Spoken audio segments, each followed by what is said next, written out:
أعوذ بالله من الشيطان الرجيم بسم الله الرحمن الرحيم السلام عليكم ورحمة الله وبركاته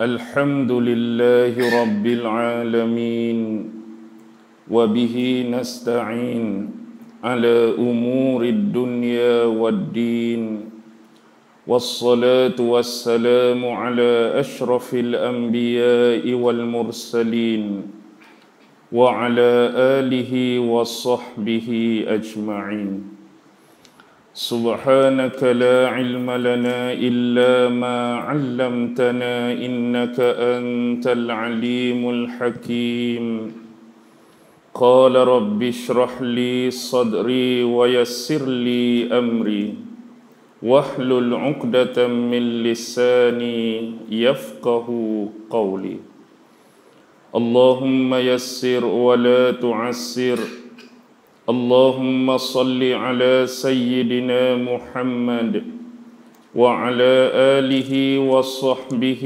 وسلم ولا حول ولا قوة إلا بالله العلي العظيم أما بعد الحمد لله syukur kehadrat Allah subhanahu wa ta'ala kerana dengan limpah kurnia, rahmat, kasih sayang dan inayah daripada Allah subhanahu wa ta'ala.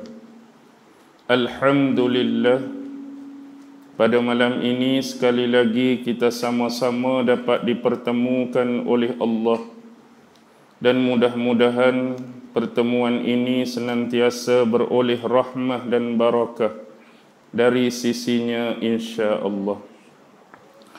Tuan-tuan, puan-puan, hadirin hadirat, muslimin muslimat yang dirahmati sekalian, marilah sama-sama kita membaca, menghayati, merenung dan mentadabbur sepotong lagi ayat sambungan daripada surah yang kita baca sebelum ini, iaitu surah Yusuf. Dan malam ini kita membacakan ayat yang ke-21, yang mana Allah subhanahu wa ta'ala berfirman, A'udzu billahi minasy syaithanir rajim. وَقَالَ الَّذِي اشْتَرَاهُ مِنْ مِصْرَ لِامْرَأَتِهِ أَكْرِمِي مَثْوَاهُ عَسَىٰ أَنْ يَنْفَعَنَا أَوْ نَتَّخِذَهُ وَلَدًا وَكَذَلِكَ مَكَّنَّا لِيُوسُفَ فِي الْأَرْضِ وَلِنُعَلِّمَهُ مِنْ تَأْوِيلِ الْأَحَادِيثِ وَاللَّهُ غَالِبٌ عَلَى أَمْرِهِ وَلَكِنَّ أَكْثَرَ النَّاسِ لَا يَعْلَمُونَ. Surah Yusuf ayat yang ke-21. Di dalam ayat ini Allah subhanahu wa ta'ala berfirman, وَقَالَ الَّذِي اشْتَرَاهُ مِنْ مِصْرَ لِامْرَأَتِهِ أَكْرِمِي مَثْوَاهُ. Dan berkatalah seorang lelaki daripada Mesir yang telah membelinya, yakni membeli siapa? Membeli Nabi Allah Yusuf alaihi salam, limraatihi, kepada perempuannya ataupun kepada istrinya, akrimi maswahu, berikanlah tempat dan layanan yang baik kepadanya, yakni kepada Nabi Allah Yusuf. Asa an yanfa'ana aw nattakhidahu walada. Mudah-mudahan dia akan dapat memberikan manfaat kepada kita ataupun berguna kepada kita, aw nattakhidahu walada, ataupun kita mengangkatnya sebagai seorang anak. Dengan kata lain, anak angkat bagi lelaki yang telah membeli Nabi Allah Yusuf tadi. Wa kadzalika makkanna li Yusufa fil ard. Dan demikian itu kami telah memberi ketetapan ataupun kedudukan yang baik kepada Yusuf di atas muka bumi, yakni merujuk kepada bumi Mesir. Walinu'allimahu min ta'wilil ahadis, dan kami juga mengajarkannya daripada ilmu ta'wilil ahadis yang diterjemahkan sebagai ilmu ta'bir mimpi. Wallahu ghalibun ala amrih, dan Allah subhanahu wa ta'ala berkuasa ke atas setiap urusan dan perintahnya. Walakinna aktsaran nasi la ya'lamun, tetapi kebanyakan daripada manusia tidak mengetahui akan hakikat tersebut. Baik, walaupun cuma satu ayat yang kita baca ini agak panjang, dan saya pun tak berapa pasti sama ada kita mampu untuk menghabiskan penafsirannya pada malam ini. Kita tengok mengikut kesesuaian masa dan waktu yang kita ada. Kalau tak dan, kita sambunglah. Baik.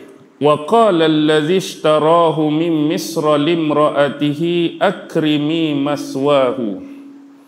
Berkatalah seorang lelaki yang membelinya, yakni lelaki daripada Mesir kepada istrinya.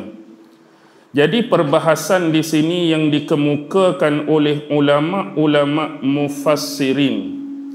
Yang pertama ialah antara yang disebutkan oleh Al-Imam Al-Qurtubi di dalam tafsirnya Al-Jami' li Ahkamil Quran mengenai kalimah ishtarahu. Ishtarahu diterjemahkan dengan membelinya, yakni membeli Nabi Allah Yusuf. Tetapi ada sebahagian daripada aliran-aliran mengatakan bahawa kalimah dan perkataan membeli itu bermakna dengan menukar.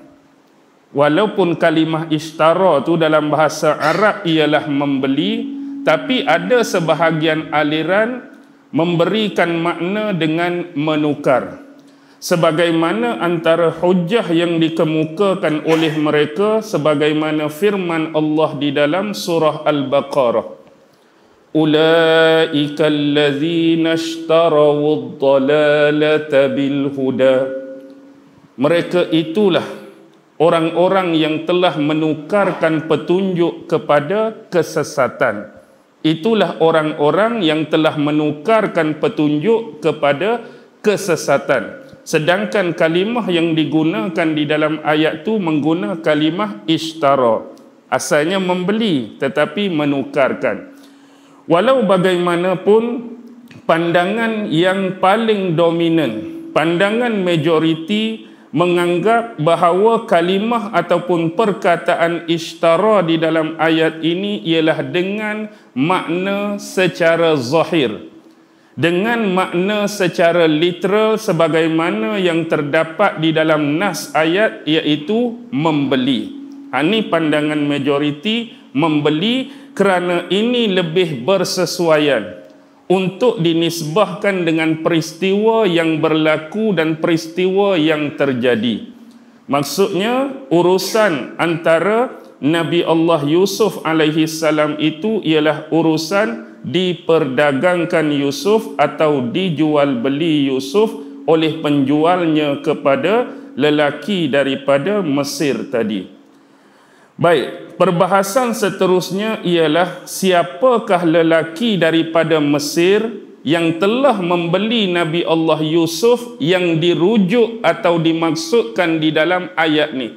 Siapa hak beli Nabi Allah Yusuf? Kalau mengikuti tafsiran daripada Imam Al-Qurtubi, ada beberapa pandangan. Yang pertama ialah pandangan daripada Imam Ad-Dhahak yang mengatakan bahawa ini adalah orang. Ini adalah orang itu merujuk kepada Nabi Yusuf yang telah dibeli oleh Raja Mesir yang bergelar Al-Aziz. Apa makna Al-Aziz? Yang maha mulia. Jadi orang ini iaitu Nabi Yusuf telah dibeli oleh Raja Mesir yang bergelar Al-Aziz yang mulia. Itu pandangan Imam Ad-Dhahak. Yang kedua, Imam Qurtubi membawa pandangan daripada As-Suhaili, yang mana Suhaili mengatakan lelaki yang membeli Nabi Allah Yusuf itu ialah Qutfir. Qutfir. Kalau kita tengok di dalam tafsir Ibnu Katsir, dia buh baris Kitfir. Huruf sama tapi baris saja berbeza. Baris depan dengan baris bawah. Ada yang menyebut Qutfir, ada yang menyebut Kitfir. Ini adalah pandangan daripada Suhaili. Baik, pandangan seterusnya ialah daripada Muhammad bin Ishaq. Muhammad bin Ishaq yang mengatakan lelaki tersebut ialah Itfir. Dia tak guna huruf qaf dah. Tadi Kitfir, hak ni Itfir. Jadi disebut dalam tafsir Ibnu Katsir Itfir bin Ruhaib. Itfir bin Ruhaib. Walau bagaimanapun dia berbeza dengan pandangan daripada Imam Al-Qurtubi dengan menyebut Itfir bin Ruwaihab. Kalau dalam Ibnu Katsir Itfir bin Ruhaib, dalam Imam Qurtubi menyebut Itfir bin Ruwaihab. Yang mana Itfir bin Ruwaihab ini telah membeli Yusuf untuk istrinya yang bernama Ra'il. Isteri Itfir ni nama dia Ra'il. Nama panjang dia disebut di dalam Ibnu Katsir Ra'il binti Ra'ail. Ra'il binti Ra'ail. Dan dia merupakan isteri kepada Itfir itu. Dan ini jugalah yang menjadi pendapat dan pegangan Imam Al-Mawardi. Baik. Seterusnya ada lagi pandangan yang mengatakan isteri lelaki tersebut bernama, inilah yang paling famous dan masyhur, nama dia Zulaikha. Walaupun ada pandangan yang awal tadi nama dia ialah Ra'il. Jadi nama Zulaikha, walaupun pandangan ni agak masyhur dan famous, sebagaimana masyhur dan famous penggunaannya, bila kebanyakan daripada kita menggunakan nama ini untuk merujuk kepada isteri lelaki yang membeli Nabi Allah Yusuf. Walau bagaimanapun nama yang sebenar, hanya Allah lah yang maha mengetahui siapakah nama isteri kepada lelaki tersebut. Baik. Dan ini jugalah yang menjadi pegangan kepada Imam As-Sa'labi dan imam-imam yang lain yang sependapat dan sepandangan dengan dia, iaitu mengambil nama Zulaikha tadi. Walau bagaimanapun kita melihat antara yang disebutkan oleh Al-Imam Al-Qushairi yang dibawa oleh Imam Qurtubi dalam tafsir beliau, nama perempuan tersebut adalah Zulaikha. Dan Allah Subhanahu wa ta'ala telah meletakkan perasaan kasih dan sayang, perasaan rasa cinta kepada Nabi Allah Yusuf alaihi salam di hati bapa angkat dia ni. Siapa dia? Iaitu Al-Aziz, lelaki yang beli dia tadi. Jadi bila lelaki ni beli Nabi Allah Yusuf, Allah letakkan dalam hati kawan tu perasaan cinta, perasaan kasih dan sayang kepada Nabi Allah Yusuf. Sehingga dia berwasiat kepada isteri dan ahli keluarga dia sebagaimana yang Quran sebut tadi, akrimi maswahu. Apa wasiat tersebut? Berilah kepadanya tempat dan layanan yang baik. Okey. Ada lagi pandangan yang disebutkan di dalam tafsir Imam Al-Qurtubi, iaitu pandangan daripada Abdullah ibnu Abbas, sepupu kepada Rasulullah sallallahu alaihi wasallam. Dan ini juga turut dimuatkan di dalam perbahasan tafsir Imam Ibnu Katsir yang menisbahkan pandangan ini daripada Al-Aufi. Al-Aufi meriwayatkan daripada Ibnu Abbas, lelaki ini bernama Kitfir, sama seperti pendapat yang awal tadi, Kitfir. Dan Kitfir ini adalah merupakan wazir kepada Raja Mesir pada waktu tu. Hak beli ni bukan tahap raja lagi, tapi wazir, hanya menteri. Dan ada riwayat yang kata tugas dia pada waktu itu ialah Perdana Menteri Raja Mesir pada waktu tu. Siapa Raja Mesir yang memerintah pada waktu tu? Nama dia ialah Rayyan bin Al-Walid. Rayyan bin Al-Walid tu Raja Mesir. Jadi menteri hak beli tu, wakil Raja Mesir ialah Kitfir. Ni pandangan Abdullah ibnu Abbas. Dan Rayyan bin Al-Walid itu dikatakan, adanya beberapa riwayat yang diceritakan di dalam tafsir Imam Qurtubi berkenaan dengan dirinya. Dikatakan bahawa dia ini adalah seorang lelaki, iaitu Raja Mesir yang mempunyai poster, bukan poster hak tampai tu, poster tubuh, bentuk tubuh, perawakan tubuh yang tinggi dan besar. Kerana Imam Ibnu Katsir sebut huwa rajulun minal amalik, kerana asal dia adalah seorang lelaki daripada kaum ataupun golongan Amalikah, yang terkenal orang-orang lelaki mereka ni tubuh besar-besar, tubuh sedap-sedap. Baik, dan ada juga riwayat yang kalau kita tengok memang kena geleng kepala. Pasal apa? Al-Walid bin Ar-Rayyan ini juga dikatakan adalah Fir'aun yang hidup sezaman dengan Nabi Musa. Padahal ni zaman Nabi Yusuf. Jadi kita menengung sekejap kena geleng kepala. Bagaimana kita nak connecting atau tangkupkan maklumat-maklumat tersebut? Kerana dikatakan Al-Walid bin Ar-Rayyan ini dikatakan dia hidup mencapai umur 400 tahun. Lama, 400 tahun. Walaupun demikian dia hidup katakanlah 400 tahun, adakah masa 400 tahun yang dia hidup itu boleh sampai kepada masa dan zaman Nabi Allah Musa alaihi salam? Sedangkan ni adalah zaman Nabi Yusuf. Kita tahu daripada zaman Nabi Allah Yusuf nak mari zaman Nabi Musa ni kena lalu sekurang-kurangnya 2 nabi lagi. Lepas Nabi Yusuf, Nabi apa? Kalau kita duk baca tu, Nabi Ayub dulu. Lepas Ayub, Nabi Syuaib. Lepas Nabi Syuaib, baru Nabi Musa. Kena lalu 2 nabi. Baik. Kalau kita tengok perbahasan yang dikemukakan di dalam sebuah kitab yang berjudul Atlas Para Nabi dan Rasul, tahun yang kita anggap sebagai anggaran dan perkiraan kehidupan para Nabi dan Rasul, contoh. Nabi Yusuf dikatakan hidup di antara tahun 1745 sebelum Masihi sampailah tahun 1635 sebelum Masihi. Jadi dari 1745 sampai 1635 ambil masa 110 tahun. Dikatakan hidup Nabi Allah Yusuf 110 tahun. Jadi Nabi Musa pula bila mari? Nabi Musa kedian kan?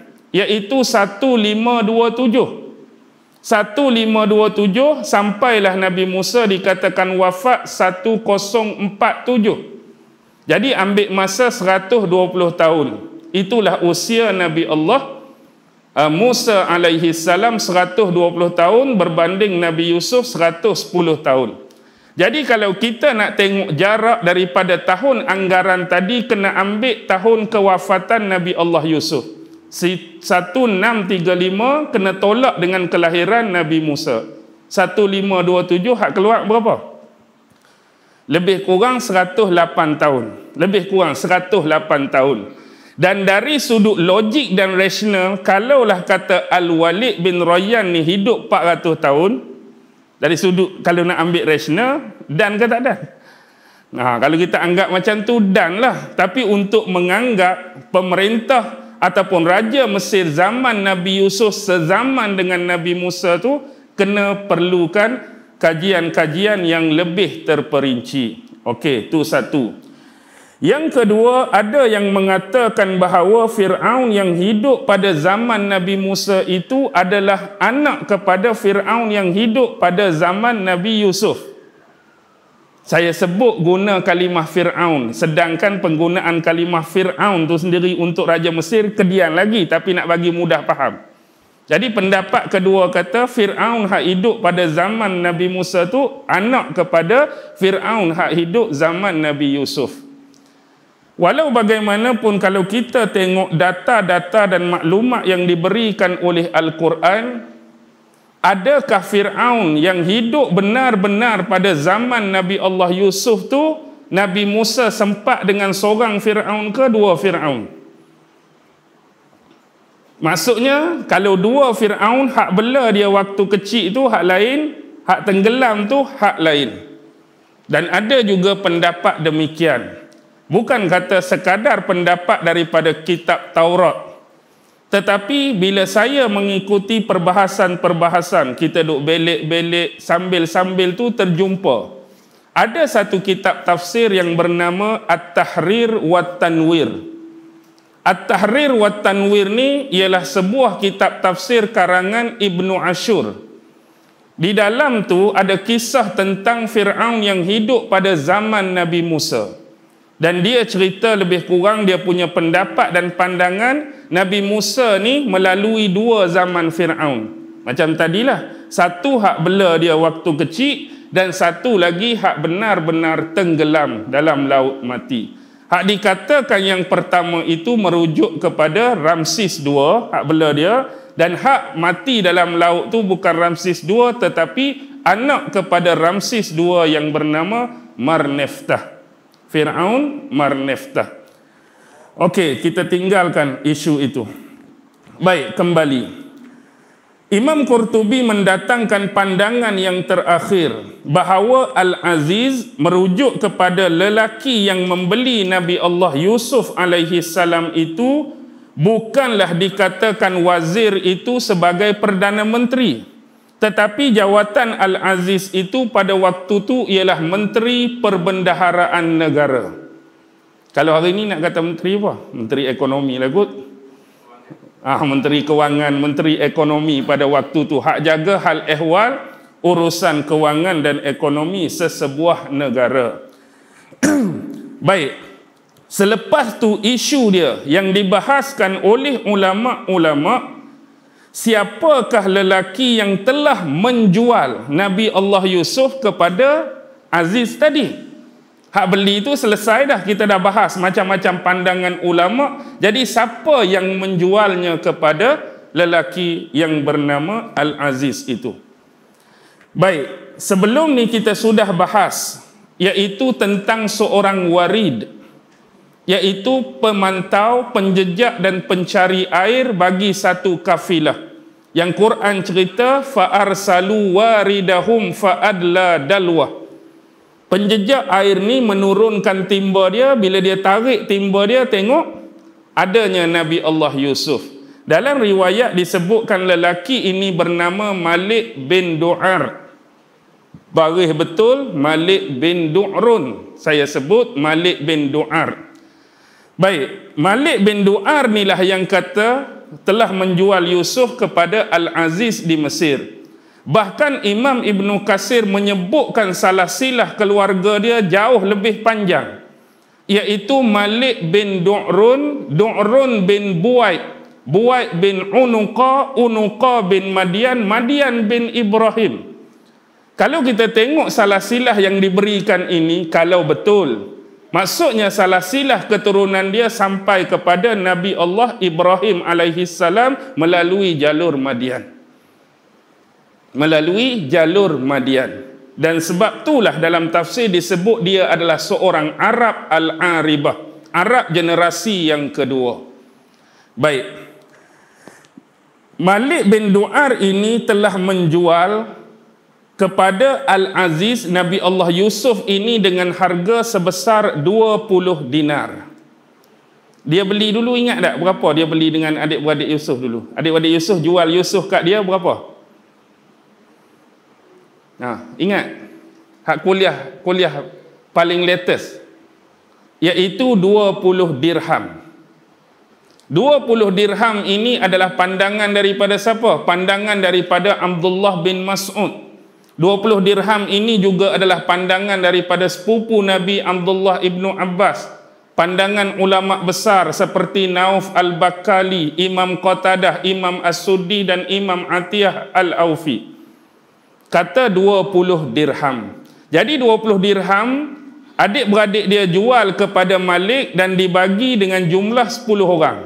Adik-beradik dia kan 10 orang, jual dapat berapa seorang? Dapat 2 dirham. Murah ke tak murah? Murah lah. Pandangan seterusnya daripada Mujahid yang mengatakan dulu adik-beradik dia jual 22 dirham. 22 dirham dengan menisbahkan jumlah mereka tu 11. 11 termasuk Bunyamin. Kalau hak yang kata 10 tadi, Bunyamin tak ikut masuk. Jadi hak kata 11 juga dapat 2 dirham juga. Dan pandangan yang terakhir, pandangan terakhir itu menyebut agak mahal, iaitu 40 dirham. Jadi kita ambil hak 20 dirham jual, tiba-tiba sampai di Mesir jual kepada kawan ni balik 20 juga, tapi bukan lagi dirham, 20 dinar. Dengan tambahan imbuhan, iaitu pakaian dan sandal.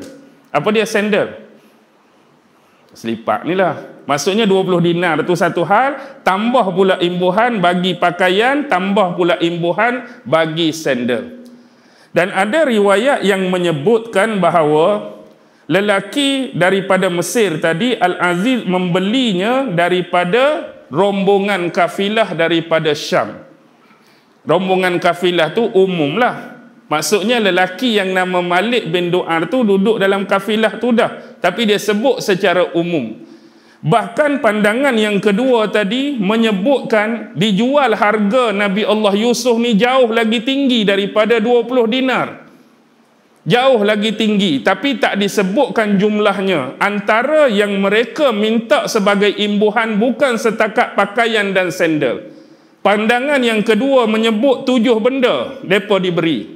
Pertama ialah minyak kasturi. Ni dalam tafsir Imam Qurtubi sebut. Pertama minyak kasturi, yang kedua ambar. Apa dia ambar? Sejenis wangian juga, sejenis bauan. Yang dikatakan ambar ni berpunca daripada tulang sumsum ikan paus. Ambar ni. Yang ketiga, sutra. Yang keempat, wang. Yang kelima, emas. Yang keenam, mutiara. Dan yang ketujuh, permata. Dan harga dia berlipat-lipat kali ganda lagi, tapi Imam Qurtubi menyebut di belakang tu hanya Allah lah yang lebih mengetahui nilai dan harga sebenar mereka menjualkan Yusuf kepada Al-Aziz pada waktu itu. Tu ditambah dengan benda-benda seperti itu. Baik, habis di situ. Kemudian pendapat ini, hak saya sebut tadi juga adalah pendapat yang dikemukakan oleh Wahab bin Munabbih. Wahab bin Munabbih. Bila kita jumpa dalam tafsir ni, nama Wahab bin Munabbih kebanyakan cerita-cerita ataupun kisah daripada riwayat dia adalah berbentuk Israiliyat. Contohlah ada 4 nama yang selalu naik dalam tafsir. Kalau tengok 4 nama ni, biasanya sinonim penisbahan kisah tu adalah Israiliyat. Nombor 1, Abdullah bin Salam. Yang kedua, Wahab bin Munabbih. Yang ketiga, Ka'ab bin Al-Ahbar. Dan yang keempat, Abdul Aziz bin Juraj. 4 nama ni selalu sinonim dengan riwayat Israiliyat. Baik, ada satu riwayat yang dikemukakan oleh Wahab bin Munabbih. Maknanya lebih kepada Israiliyat, tapi kita jujurlah dengan naratif yang dibawa dalam kitab oleh tuan kitab Imam Qurtubi. Baik, yang disebutkan di sini sebelum berlaku jual beli tu, dia cerita balik, seolah-olah rewind balik apa yang berlaku dekat telaga tu. Jadi bermula daripada jual beli Yusuf oleh saudara dia kepada Malik bin Du'ar, berlaku di telaga, mereka pun sampai Mesir jual dekat Al-Aziz. Tapi kisah ni dia rewind balik. Macam dalam filem, kita kalau zaman dulu kena letih tangan tak? Orang gambar cepat tu. Kalau MP4, MP3 lah ni tak apalah. Kita ambil dia punya minit saja, tekan minit dia keluar. Jadi dikatakan Malik bin Du'ar dulu beli Nabi Allah Yusuf daripada saudara-saudaranya, adanya akad bertulis ataupun akad perjanjian. Jadi bukan kata jual beli sebut saja, berapa 20 dirham terima duit belah, tak ada lagu tu. Tapi adanya akad jual beli, akad perjanjian. Yang mana disebutkan dalam perjanjian tersebut, sesungguhnya aku, iaitu Malik bin Du'ar, telah membeli seseorang daripada Bani Ya'qub, dia sebut. Telah membeli seseorang daripada Bani Ya'qub, mereka ialah si Fulan bin si Fulan, merujuk kepada nama saudara-saudara Yusuf, dan sesungguhnya aku telah memiliki salah seorang daripada mereka, merujuk kepada Nabi Allah Yusuf alaihi salam. Jadi bila akad jual beli ni dah berjaya dilakukan, maka Wahab bin Munabbih menyambung kisah dia lebih kurang. Waktu tu Nabi Allah Yusuf mengucapkan selamat tinggal kepada saudara-saudara dia lah, seolah-olah ini adalah detik-detik waktu perpisahan mereka. Jadi antara 3 ayat yang diungkapkan oleh Nabi Yusuf ialah, yang pertama, Nabi Yusuf sebut kepada saudara-saudara dia, semoga Allah sentiasa menjaga kalian walaupun kalian telah mensia-siakan aku. Hak pertama, semoga Allah menjaga kalian walaupun kalian mensia-siakan aku. Tu yang pertama. Yang kedua, semoga Allah menolong kalian walaupun kalian telah menipu aku. Dia doakan hak baik-baik.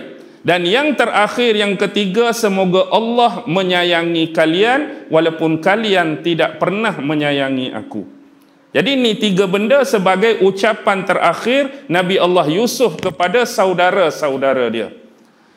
Kemudian Wahab bin Munabbih menyambung, seketika itu ada sekawanan kambing-kambing, yang mana sampai kambing-kambing ini telah mengeluarkan darah segar daripada perut-perut mereka. Israeliat biasalah kan.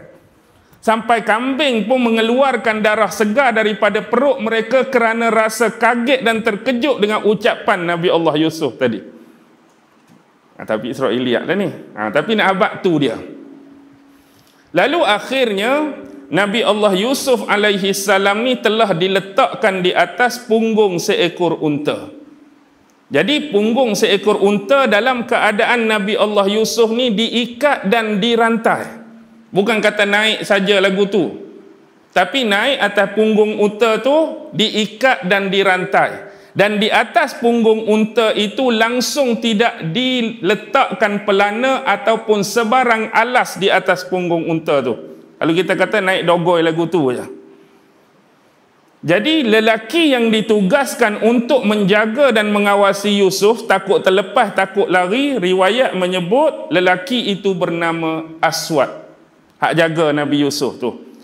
Jadi sepanjang perjalanan, bila mereka dah mulakan perjalanan meninggalkan adik-beradik Yusuf tadi, tiba-tiba kafilah ini telah melalui dan melewati satu tanah perkuburan. Tengah jalan nak pergi ke Mesir ni, tak berapa lama mereka melewati satu tanah perkuburan yang dikatakan itulah tanah perkuburan Bani Kan'an, orang-orang asal hak duk Palestin dulu. Dan salah satu kubur yang berada di kuburan tersebut adalah kubur ibu Nabi Allah Yusuf. Salah satu kubur tu kubur mak dia, tapi duk lalu tepi tu. Dan kita tahu daripada riwayat hak Israeliat sebut bahawa kenapa antara sebab Nabi Allah Ya'qub begitu kasih dan sayang kepada Yusuf, kerana ketika selepas melahirkan adik dia tu, Yusuf dulu, bila mak dia Rahil tu lahirkan adik dia yang kedua tu, iaitu Bunyamin, tak berapa lama mak dia meninggal. Jadi mak dia ni meninggalkan depa dua orang ni kecil lagi. Sebab itulah Nabi Ya'qub tu duk asuh depa, duk jaga depa sungguh-sungguh, sayang sungguh-sungguh. Jadi bila keadaan tu berlaku, Yusuf tengok gelagat dan kelakuan Aswad. Dia lalu ni tengok kubur mak dia, dia tengok pula kat kawan hak jaga dia ni. Dan bila Nabi Allah Yusuf nampak kawan ni lalai sikit, terleka sikit, dia pun pergi terjun daripada unta tadi. Lalu dia bergolek, pergilah dekat kubur mak dia tu. Lalu dia peluk kubur mak dia. Dan apa kata Nabi Allah Yusuf? Wahai ibuku, angkatlah dan dongaklah kepalamu. Padahal dia bercakap seolah-olah dengan mak dia hak dalam kubur tu. Wahai ibuku, angkatlah dan dongaklah kepalamu. Lihatlah apa yang berlaku kepada anakmu hari ini yang dibelenggu, diikat dan dirantai. Sesungguhnya mereka telah memisahkan aku daripada bapakku. Kerana itu berdoalah kamu supaya Allah menyatukan kembali kami di bawah naungan dan lindungan dia. Sesungguhnya Allah itu maha pengasih di antara para pengasih. Itu doa Nabi Allah Yusuf kepada ibu dia hak duk dalam kubur. Jadi dalam keadaan tersebut, kawan ni hak lalai terleka tadi tiba-tiba, duk mana dah, tak ada, tinggal unta saja. Jadi bila dia cek, dia jejak, dia cari, rupanya ada sekujur tubuh duk peluk satu kubur. Jadi pi nak tengok betul ke kawan ni. Pi betul sungguh tu adalah Yusuf hak dia jaga tadi. Tapi terlepas pandang sampai Yusuf pi dekat kubur tersebut. Lalu kerana nak marah dengan perbuatan Yusuf yang demikian, maka dia ni telah menendang Nabi Allah Yusuf sampai Nabi Allah Yusuf jatuh tersungkur.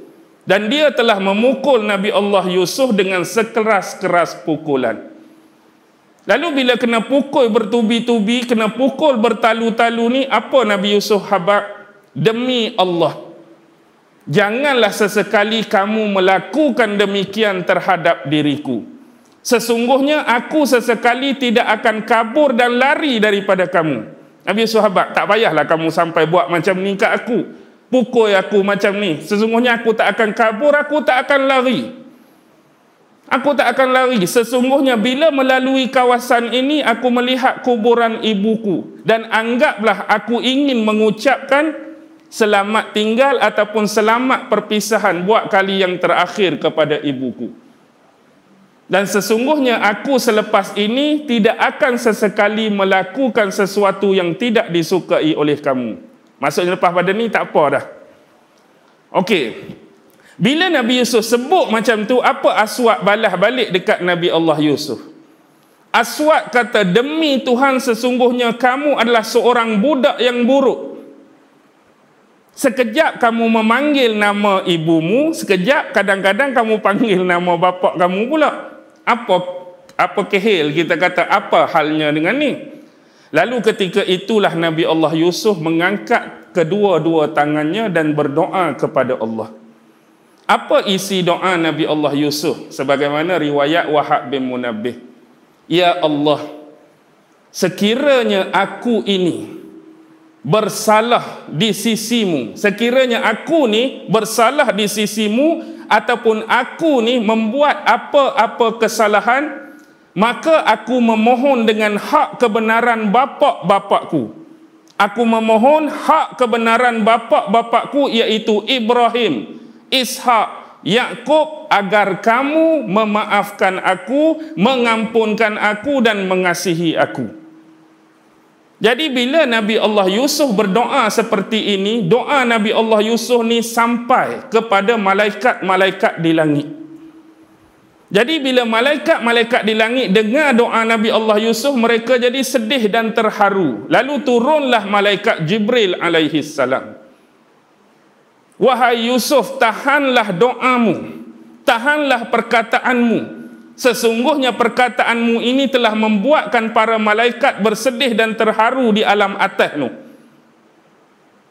Jadi kalau kamu berkehendak wahai Yusuf, sesungguhnya aku akan membalikkan bumi ni kalau kamu nak. Yang mana hak duk alik atas tu jadi ikut bawah, hak ikut bawah jadi ikut alik atas. Lalu bila malaikat Jibril sebut macam tu, apa kata Nabi Allah Yusuf? Engkau benar wahai Jibril. Tetapi Allah itu maha penyantun dan sesekali tidak bersifat tergesa-gesa. Tak payahlah. Maksudnya dengan ayat tu, tak payahlah apa yang kamu nak buat sampai nak balik-balik bumi. Jadi disebabkan itu, maka Jibril mengepakkan kedua-dua sayapnya ke atas bumi sehingga kan apa kita kata, debu-debu yang ada tu berterbangan, sehingga kan banyaknya debu yang berterbangan akibat kepakan sayap Jibril tadi menyebabkan sinar matahari pun jadi hilang. Nak cakap kelam kabut gelapnya, hak kita kata tengah hari bersinar tu jadi gelap. Jadi atas dasar tersebut, tiba-tiba ketua kafilah tu bersuara dah, seolah-olah dia habaq aku ni bak berjalan jauh ni lama dah. Aku ni bak berjalan jauh lama dah. Dan untuk perjalanan kali ni bermula di mana? Ingat tak lagi? Daripada Syam nak pi ke Mesir. Tak jadi apa-apa, tiba-tiba sampai saat ni jadi lagu ni. Apa sebab ni? Ada tak di antara kamu ni buat dosa apa-apa, buat pelakuan buruk apa-apa sampai kita kena hukum macam ni? Boh dia kata. Lalu marilah Aswad tadi pi habaq dekat ketua dia. Sesungguhnya sebentar tadi aku telah menampar pemuda Ibrani tadi. Aku pi tampak muka dia kata. Dan selepas itu dia mengangkat tangan dan berdoa dengan satu perkataan hak aku tak pernah mengerti, aku tak pernah kenal, aku tak pernah faham. Tetapi aku muskil dan meragukan bahawa dia mendoakan sesuatu yang buruk untuk kita. Dia habaq lagu tu kat ketua dia. Lalu marahlah ketua kafilah tadi. Apakah sebenarnya kamu menginginkan kebinasaan kami dengan perbuatan kamu tu? Pi cari dia, pi mari dia, mai jumpa aku. Lalu pi carilah kawan ni dalam hak gelap dengan debu-debu tadi, bawa Nabi Yusuf menghadap depan ketua kafilah dia. Lalu dia sebut kepada Nabi Allah Yusuf, sekiranya kamu diperlakukan dengan satu perbuatan yang tidak sepatutnya, maka di depan aku ni kamu boleh pilih. Kamu nak putuskan hal tersebut, kamu nak tuntut atas apa pun, tuntutlah. Kalau kamu tu kena buat benda-benda yang tak patut, kalau kamu nak balas balik, nak tuntut balik, kamu boleh minta siapa yang kamu nak. Ataupun sekiranya, tengok ayat dia, sekiranya kamu nak memaafkan bagi persangkaan baik kami, itulah yang sebaiknya, kamu maafkan. Jadi Nabi Allah Yusuf kata apa? Sesungguhnya aku telah memaafkan dia kerana aku mengharapkan Tuhan memaafkan aku. Aku maafkan dia dan aku mengharapkan Allah tu maafkan aku. Lalu selepas peristiwa tersebut, keadaan pun jadi baik, keadaan pun jadi reda. Bahkan cara mereka melayan Nabi Yusuf pun beza dah lah. Tengok orang ni lagu ni angkat tangan jadi macam-macam ni. Mereka mula melayani Yusuf dan memberi jamuan makan kepadanya dengan lebih baik. Maka akhirnya Yusuf dibawalah sampai ke negeri Mesir. Dan ada riwayat menyebutkan sampai di Mesir ni, Yusuf mandi di dalam sungai Nil. Dan selepas mandi tersebut, dia berjaya menghilangkan keletihan dia dan dapat mengembalikan ketampanannya yang sebenar. Dah bersih diri, cuci diri. Lalu di waktu siang hari, maka dia dibawa ke pasar di Mesir. Di pasar itulah kita balik back kepada depan ayat tadi. Balik back kepada depan ayat, berlakulah jual beli antara Malik bin Du'run kepada Al-Aziz di Mesir. Tu baru tak ada, bukan kata satu ayat tu. Satu baris tu pun tak habis lagi, habis masa dah. Tapi kita perhabislah sikit. Mana tadi? Okey. Akrimi maswahu.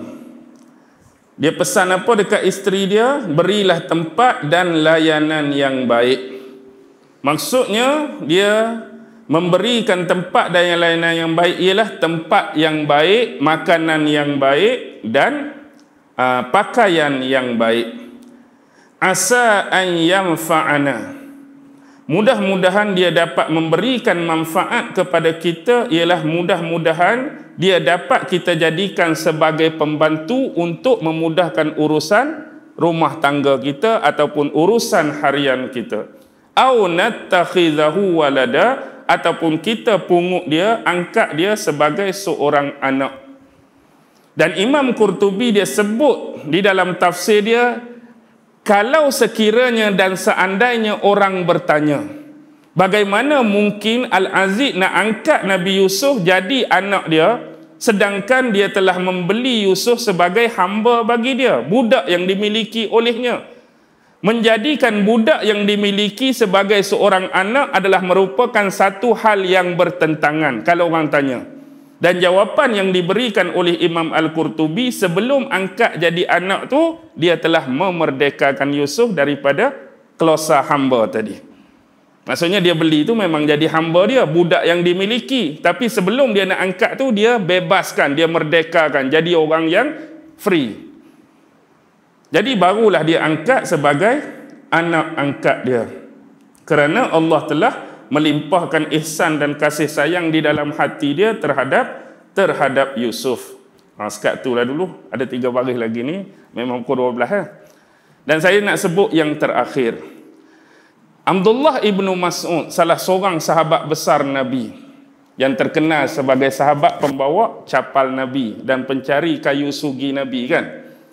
Dia menyebutkan ada 3 orang yang paling tajam dia punya firasat. Walaupun banyak sejarah orang tajam firasat ni, tapi Abdullah bin Mas'ud sebagaimana yang dikutip dalam Ibnu Katsir pun sebut, Imam Qurtubi pun sebut, ada 3 orang.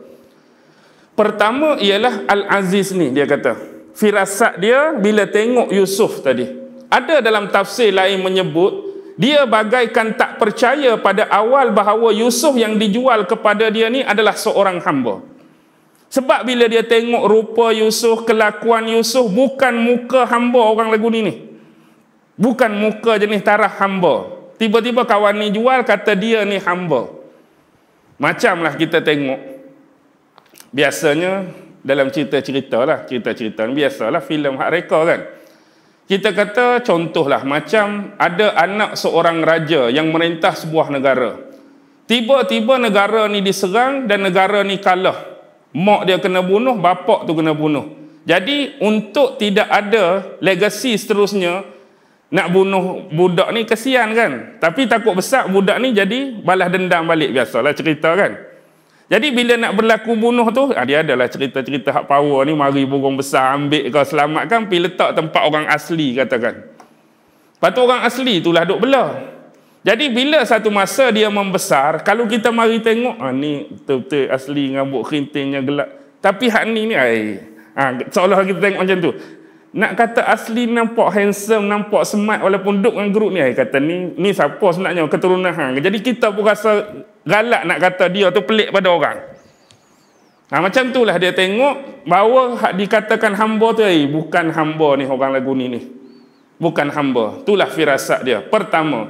Yang kedua ialah disebutkan oleh Abdullah bin Mas'ud ialah firasat seorang wanita.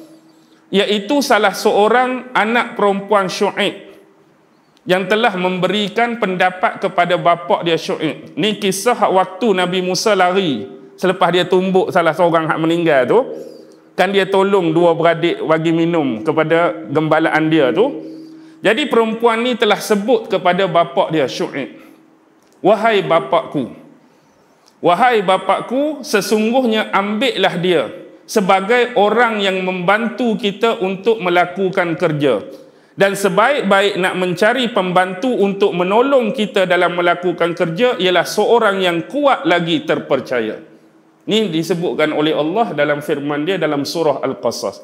Itu juga firasat. Bila dia tengok Musa ni, dia berfirasat demikian dan bagi saranan pada bapak dia Syuaib. Dan yang ketiga ialah firasat daripada khalifah yang pertama, sahabat qarib kepada Rasulullah, iaitu Sayyidina Abu Bakar bila dia melantik khalifah seterusnya. Sebelum dia nak angkat khalifah seterusnya, dia lantik siapa? Sayyidina Umar. Itu juga adalah firasat yang tajam daripada seorang sahabat. Itu yang disebutkan 3 firasat oleh Abdullah bin Mas'ud. Walaupun kita tahu dan berkeyakinan banyak lagi kes-kes yang melibatkan firasat seseorang hamba Allah yang bersifat mukmin dan soleh. Jadi kita berakhir di sini, mudah-mudahan dapat memberi sedikit kefahaman dan penjelasan kepada ayat yang dibaca dan ditafsirkan tadi. A'udzubillahi minasyaitonirrajim. Bismillahirrahmanirrahim. Alhamdulillahi rabbil alamin wa bihi nasta'in ala umurid dunya waddin. Wassalatu wassalamu ala asyrafil anbiya'i wal mursalin wa ala alihi wa sahbihi ajma'in. اللهم إنا نسألك رضاك والجنة ونعوذ بك من سخطك والنار. اللهم إنا نسألك إيمانا كاملا ويقينا صادقا وعلما نافعا وقلبا خاشعا ولسانا ذاكرا ورزقا واسعا حلالا طيبا وعملا صالحا مقبولا. اللهم إنا نعوذ بك من علم لا ينفع ومن قلب لا يخشع ومن نفس لا تشبع ومن دعوة لا يستجاب لها يا الله يا أرحم الراحمين. ربنا ظلمنا أنفسنا وإن لم تغفر لنا وترحمنا لنكونن من الخاسرين. ربنا لا تزغ قلوبنا بعد إذ هديتنا وهب لنا من لدنك رحمة إنك أنت الوهاب. ربنا إنك جامع الناس ليوم لا ريب فيه إنه لا يخلف الميعاد. إنه لا يخلف الميعاد. إنه لا يخلف الميعاد. ربنا آتنا في الدنيا حسنة وفي الآخرة حسنة وقنا عذاب النار.